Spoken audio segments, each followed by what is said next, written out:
Ay mga ka-vibes, welcome back again, shout out po sa inyong lahat. Umpisahan na agad natin guys. Pag-usapan, si Madam Basher. Ipinapakita sa pahayag na kahit panahon ng Pasko, hindi pinalampas ng isang kilalang basher ang pagkakataon para mangbuli at mangbastos, tila uhaw sa views at atensyon, sa halip na manahimik o magpahinga, lalo pa niyang pinatunayan ang sarili bilang certified basher ng Medeth community, na para bang kusa niyang inilalantad ang tunay niyang ugali.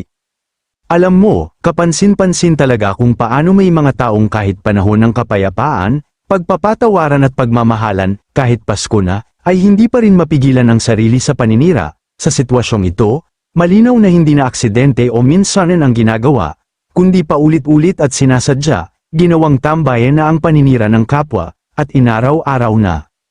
Kung iisipin, ang Pasko ay panahon ng pahinga, respeto, at pagmumuni-muni, pero para sa ilang tao, tila mas matindi pa ang pangangailangan sa views kaysa sa konsensya. Kahit alam nilang makakasakit, tuloy pa rin, kahit alam nilang makakababa ng dignidad, ginagawa pa rin, at doon mo makikita ang totoong motibo, hindi katotohanan ang habol, kundi ingay at pansin.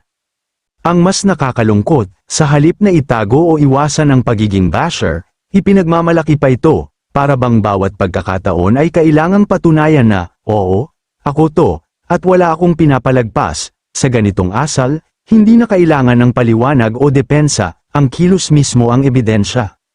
Sa usapin ng Medeth community, malinaw na hindi konstruktibong kritisismo ang nangyayari, ito ay pambabalahura at pambubuli, na walang layuning magtama kundi manakit, at kapag ganito ang paulit-ulit na pattern, natural lang na magtanong ang mga tao, bakit kailangan, para kanino, at hanggang kailan? Sa huli, ang ganitong klase ng asal ay hindi nakakasira sa binabash, kundi mas lalong naglalantad sa karakter ng gumagawa nito, hindi kailangan ng sigaw o galit para makita ang katotohanan, kusa na itong lumilitaw sa bawat post, bawat salita, at bawat pagkakataong hindi niya kayang palampasin. At para sa mga nanunood, mahalagang tandaan, hindi lahat ng maingay ay may saysay, at hindi lahat ng may views ay tama.